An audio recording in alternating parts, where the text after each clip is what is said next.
बोले हम इसलिए हम ये नहीं कहते ना बैठे, बैठे, लेकिन एकांत जगह में नहीं रुकना चाहिए। एकांत कमरा हो, एकांत जगह हो, भले ही सगी माँ हो, बहन हो, लड़की हो, नहीं रुकना चाहिए पास में। लेकिन जयमुनि को अभिमान था, बोले हम भाई नहीं मानेंगे ये चौपाई। व्यास जी ने कहा, व्यास जान गए अभिमानी है, नहीं मानोगे तो कोई बात नहीं, चलो। व्यास जी ने मन में ठान लिया कि ये मनवाना पड़ेगा, तुम्हें अहम है, ये अहम तोड़ना होगा। ठीक है भैया, सभी शिष्य मंडल पढ़ करके अपने अपने आश्रम पर चले आए। जयमुनि जंगल में एक छोटी सी कुटिया बना करके रहा करते थे।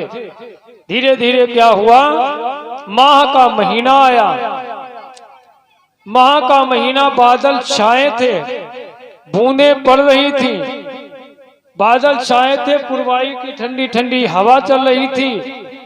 तो जयमुनि बाहर निकल के आए कुटिया से, तो क्या देखा, कुटिया से थोड़ी दूर पर एक बहुत सुंदर लड़की बैठी है, बड़ा सुंदर है, विवाहिता है, बैठी है अकेली सुनसान जंगल में, जबकि मौसम भी गड़बड़ है और शाम भी होने आई है।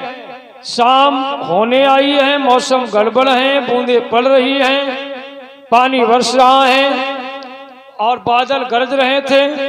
तो बिजली चमकती है, तो उस बिजली के प्रकाश में वो कन्या चमक जाती है।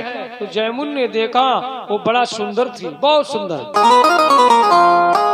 अरे ये यहाँ क्यों बैठी अकेली? तो पास में आए जयमुनि और क्या बोले लड़की से कि मांग मास और रैन अंधियारी, या भीगो किस भांति महतारी। क्या कहा, बड़े गौर से सुनना, यहाँ भीगो किस भांति महतारी। माता कहाँ? अरे मैया तुम यहाँ क्यों भीग रही हो? जब माता और पुत्र का नाता है तब कोई शंका की बात ही नहीं। लड़की ने कहा, क्या बताएं, हमारे पति महाराज जी हमें साथ में ले आए थे और हमसे कहा तुम यहाँ बैठो और हम अभी आ रहे हैं। अब देखिए कितना समय हो गया, पता नहीं कहाँ चले गए और अभी तक लौट करके ही नहीं आए हैं। शाम हो रही है, थोड़ी देर में अंधेरा हो जाएगा। शाम हो आई है, अभी अंधेरा हो जाएगा, ऊपर से मौसम इतना गड़बड़, अब मैं कहाँ जाऊं, क्या करूं, समझ में नहीं आ रहा। जयमुनि कहने लगे, देखो शाम होने आई है, अब कहाँ जाओगी, ये अपनी कुटिया बनी है, रात में यहीं रुक जाओ, सवेरा होने दो, हम तुम्हारे पति को ढूंढेंगे, मिलवाएंगे और फिर तुम अपने वतन को चली जाना। चलो ये अपनी ही कुटिया है, तुम मेरी माता हो और हम तुम्हारे बेटा हैं। भैया जब माता और बेटा का नाता है तो फिर शंका क्या। लड़की आई आश्रम में, कुटिया में, और कुटिया के अंदर गई, भीगे कपड़े बदल लिए, सूखे कपड़े धारण किए, आसन लगा लिया, आराम करने लगी। शाम हो आई। जयमुनि देखो छोटी कुटिया थी, अकेले रहते थे, इसीलिए छोटी व्यवस्था थी, तो इन्होंने बाहर बरामदा में अपना आसन लगा लिया और कन्या वो लड़की आश्रम के अंदर आराम करने लगी। और सुनिए, हमारे जयमुनि महाराज जी रोज संध्या पूजन किया करते थे। भैया आज संध्या करीब भूल ही गए, आज संध्या नहीं कर पाए हैं। संध्या पूजन इसीलिए किया जाता है, जो संध्या पूजन करता है उसे काम नहीं सता सकता, नहीं सता पाता है भैया, तो इसीलिए आज संध्या पूजन भूल गए। रात के 12 बज रहे हैं, कन्या आश्रम के अंदर है वो लड़की और जयमुनि बरामदा में आसन लगाए। अब जयमुनि की नींद ही नहीं आई रही, जयमुनि को नींद नहीं आ रही, करवटें ले रहे हैं, करवटें ले रहे हैं भैया, नींद कैसे आ सकती है? आपके घर में कोई मेहमान आए, आप उसे बढ़िया भोजन करवाइए, अब बाद में ये कटोरी भर के रबड़ी पिला दो, चकाचक, ये तो आनंद ही आनंद।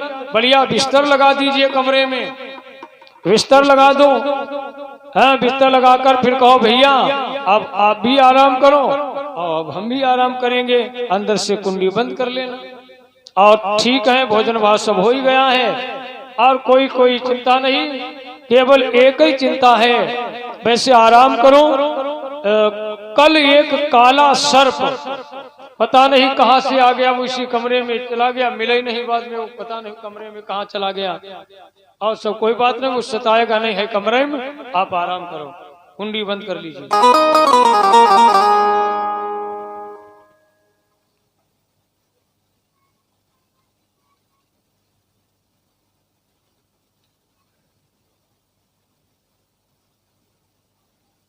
हाँ, 101 रुपए का दान भाई अर्पण किया है, भगवती मैया मनोकामना पूर्ण करें, बहुत बहुत साधुवाद है। नाम लिख और 51 रुपए का दान मैया ने अर्पण किए हैं, बहुत बहुत साधुवाद है। सभी का नाम धर्म की लिस्ट पर लिखा जा रहा है, बहुत बहुत साधुवाद है। बाकी बिहारी की जय हो। और सुनिए भैया, देखो धर्म के कार्य में सहयोग करते हैं आप, मंच से बोला जाता है, बुलवाना चाहिए, बहुत जरूरी होता है बुलवाना। बहुत कह देते गुप्त दान, गुप्त दान नहीं, धर्म कार्य में सहयोग करो तो मंच से बुलवाइए, बुलवाना चाहिए। क्यों? बुलने से आपके पुरखा प्रसन्न होते हैं, आपके पूर्वज, आपके पुरखा जो मर कर के उनकी आत्माएं कहीं भी गई हो, लेकिन वहां से आशीर्वाद देती है, खुश होती है, कहती है चलो कोई तो मेरे परिवार में ऐसा निकला जो पैसा धर्म कार्य में खर्च कर रहा है, तो पुरखा बड़ा खुश होते हैं। इसीलिए बोला जाता है ये दान, अब बुलवाना चाहिए धर्म कार्य में। एक जगह सहयोग कर देना पर बुलवाना नहीं, सहयोग कर दीजिए, बुलवाइएगा नहीं। लेकिन होने तो लोग ज्यादा बुलवाउत करें, वहां बड़ा कोशिश करते हमारा बोला जाए, नौटंकी हो रही हो तो वहां सहयोग कर देना, बुलवाना नहीं, नहीं तो पुरखा नाराज हो जाएंगे। लेकिन होन लोग देखो कितना बुलवाते हैं, बराबर बुलवाते हैं, नहीं बुलवाना चाहिए। पुरखा कहते हैं बताओ हमारे परिवार में जन्मा, अब पैसा कहाँ लुटा रहा है, वहां सहयोग कर दो, बुलवाना नहीं।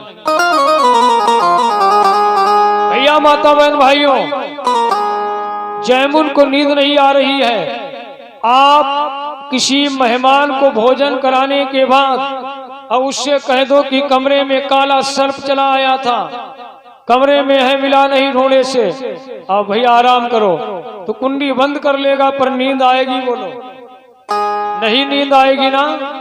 अरे पता नहीं कब निकले और डसले, भैया काला सर्प कमरे के अंदर पता नहीं कब आ जाए, नींद कैसे आ सकती है?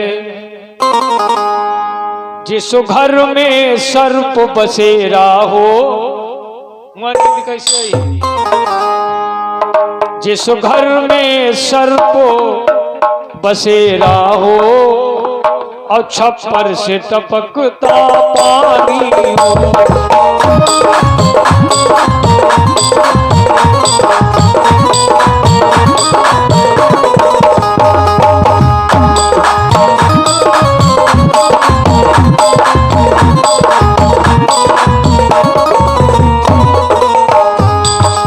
भैया चमनगिरी महाराज, जिस घर में सर्प बसेरा हो, छप्पर से टपकता पानी हो, छप्पर से टपकता पानी हो, उसे नींद कहाँ से आएगी? सर पे कर देगा भार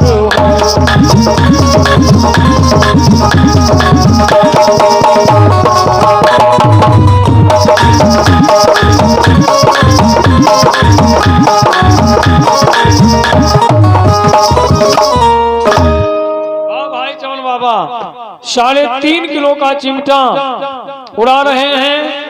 धन्य है हमारे हरिओम जी की ढोलक पे हमें बड़ा नाज है। और हमारे अंकित भैया पाठक जी ऑटो पैल पर बड़ा बढ़िया साथ दे रहे हैं। और हमारे ज्ञानेंद्र बाबू जी कांगो पे बड़ा अच्छा वादन करते हैं। और चमन बाबा का तो कहीं नहीं क्या, दाढ़ी को दाढ़ी छन्न को छन्न, चिमटा तो बजौता ही है कमाल को। भोजन